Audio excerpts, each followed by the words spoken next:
Hello, my name's Kurt Leslie. I'm a physical therapist here at East Cobb Health Park OrthoSport, and I'm here with Alex Millette. I'm from Wellstar OrthoSport Austell location, and today we're going to be talking about posture. Kurt, Excellent. Tell me a little bit about upper body posture. Sure, Alex. Well, let's get situated here. Let's take a look from the side. So I'm going to have you just spin your legs around here. Now, the importance of posture, of course, is that it's very relational to having neck pain and shoulder pain. And we're here to try to prevent people from having any kind of pain at all and to treat them if necessary over here at OrthoSport. But looking at posture, what we want to try to avoid is the forward head posture, which a lot of us have, myself included, throughout the day. So, you know, as you get tired and fatigued, you tend to get that forward head.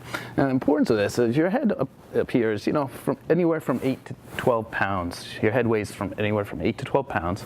And as you come forward, that weight translates to pretty much doubling how much pressure is being put on the spine. So if it's 8 to 10 pounds, or it's 8 to 12 pounds here, imagine then now it's going, you know, 16, 24 pounds, putting a lot of pressure on that neck.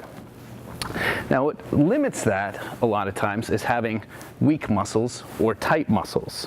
Okay, so usually the muscles that tend to be tight with poor posture are your upper traps up here, what we call your levator scap muscles, which are accessory breathing muscles. So you can imagine if we get stressed throughout the day and we're taking those deep breaths, we tend to use those muscles a lot more. We don't want to use them. They're overworked. Same with the pecs on the front, specifically your pec minor. We tend to be a very forward society, so we usually have those nice rounded shoulders, so those pecs get really, really tight, and then those upper traps get really tight.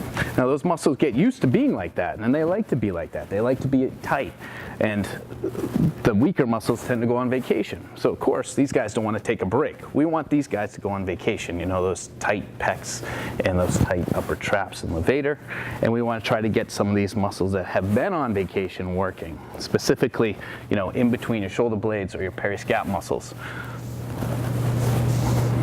One of the most important ones is your lower trapezius, which tend to hold those shoulder blades down and back.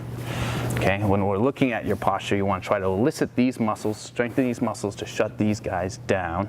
And also we're going to look at your deep neck flexors, specifically your longus capitis and your longus coli. Longus capitis and longus coli. Sorry, is that right? Is it capitis? Yep. Okay. Capiti? No. Longus capitis and longus coli. Okay, and they attach right to the vertebrae, right onto the spine. Okay, so those tend to be weak along with those periscap again. So we want to have that nice down and back posture. When you're looking at posture, ideal posture is having that ear aligned with your shoulder, aligned with your hip, and that's how we should be throughout the day. Oftentimes my patients say to me, Kurt, you know, how easy is it to stay like this? It's not. It's not. We do fatigue out. You think about going to a ball game and you have those horrible bleacher seats.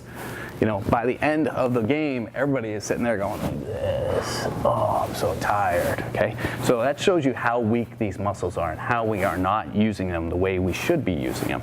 But then you take a young child and you put them on the bleacher seats and they're sitting up there nice and tall, and we tend to compensate with time. Our body follows that path of least resistance. So with just a little work on these muscles, you know, those deep neck flexors and those periscap muscles, and practicing throughout the day, you can actually build up that strength.